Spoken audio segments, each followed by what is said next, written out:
This is lecture 3-6 for ECE 1220 at the University of Utah. Today we are going to learn how to solve circuits using matrices.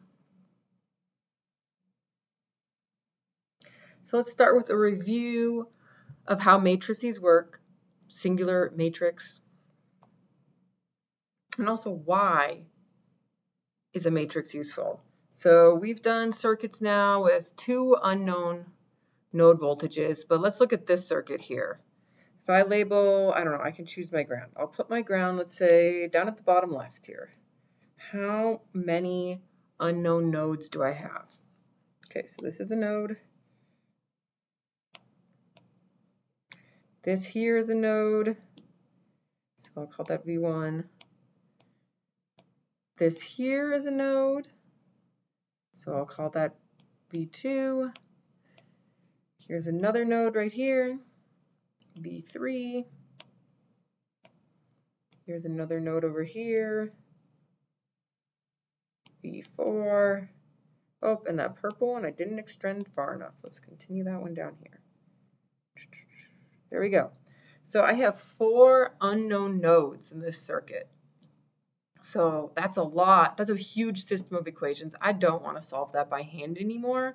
So that's why I want to figure out an effective and efficient way to put this in a computer. And matrices are the answer to that. Okay, so let's review matrix multiplication. So if I take the matrix shown below, A times X plus B times Y is what will give us the value E. And then to get the, I guess the best way to show this maybe is you multiply essentially this by this, and you do it element-wise. And by element-wise, right, this times that, and then you add this times that. So you're doing the first matrix horizontally, the second matrix vertically, and then to get the second entry down horizontally, then you look at the second horizontal line multiplied by this.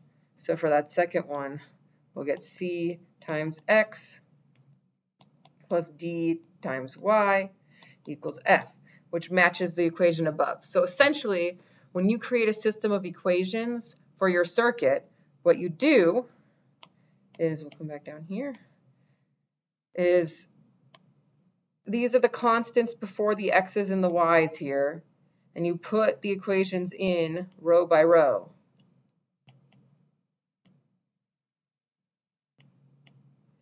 So the constant for the X, the constant for the Y in the first equation, and the constant on the other side goes on the other side of the equation in the matrix also.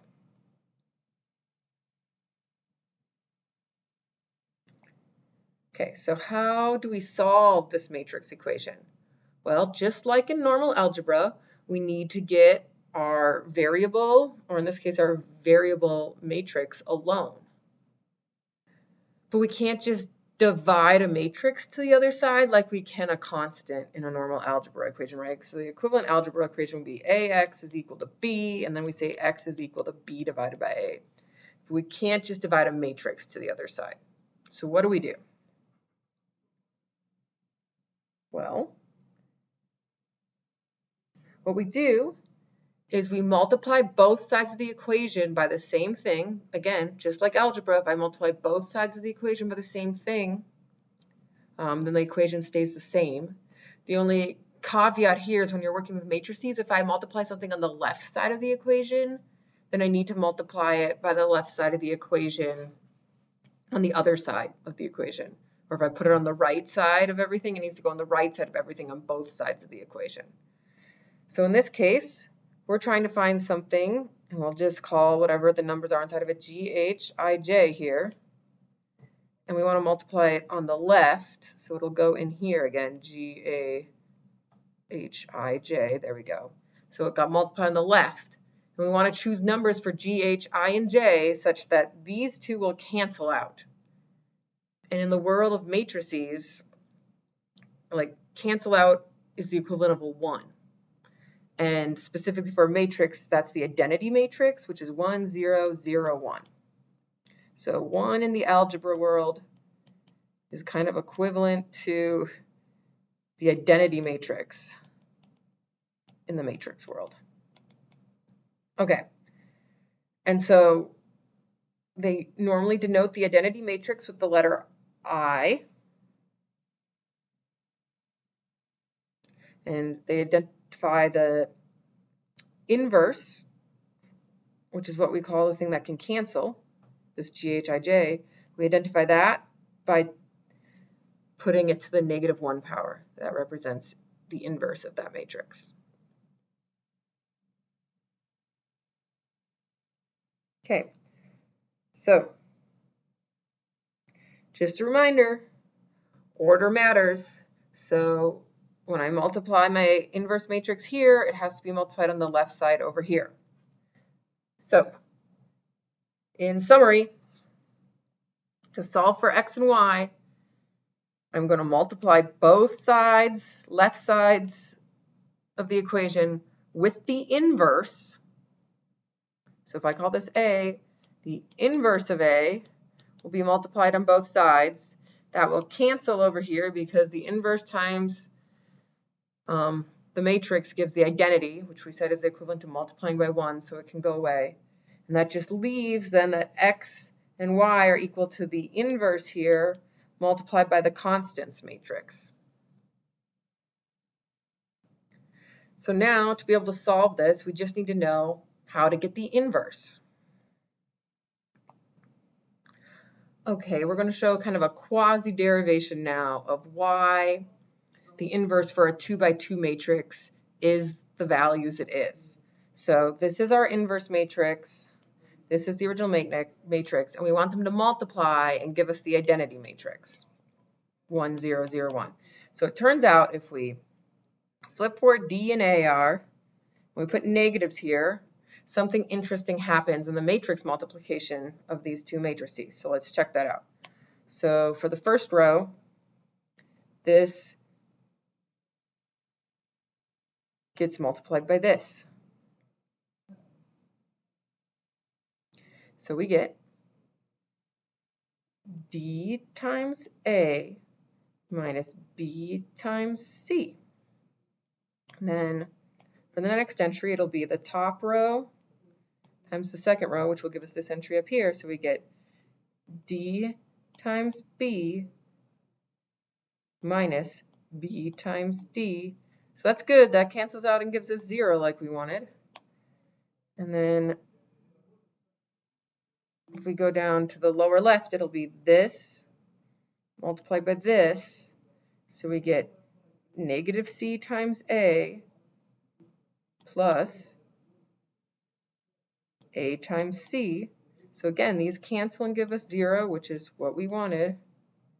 And then finally, so I'll use red for the last one, this row times this column. So we get negative C times B plus A times D. So what do we end up with?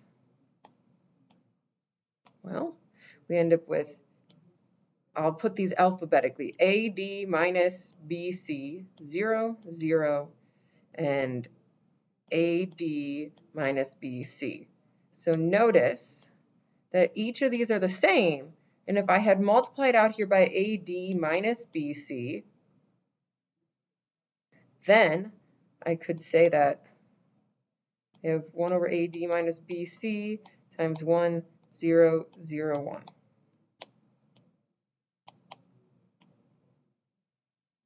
So that kind of shows you where the inverse comes from. So let's summarize that.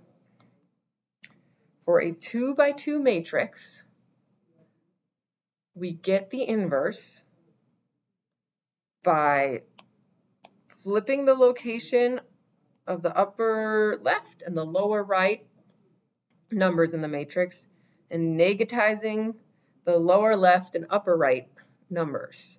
And then, that's called the adjoint, by the way.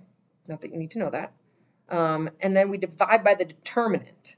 So the determinant, when I learned this, I guess in pre-calc in high school the first time, right? They always were like, this way, loop around that way. So D times A minus negative C times negative B. So these two multiplied, and then you subtract the stuff multiplied the other crisscross.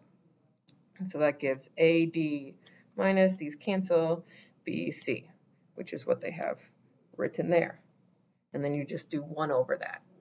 And so the inverse is that determinant multiplied by the adjunct.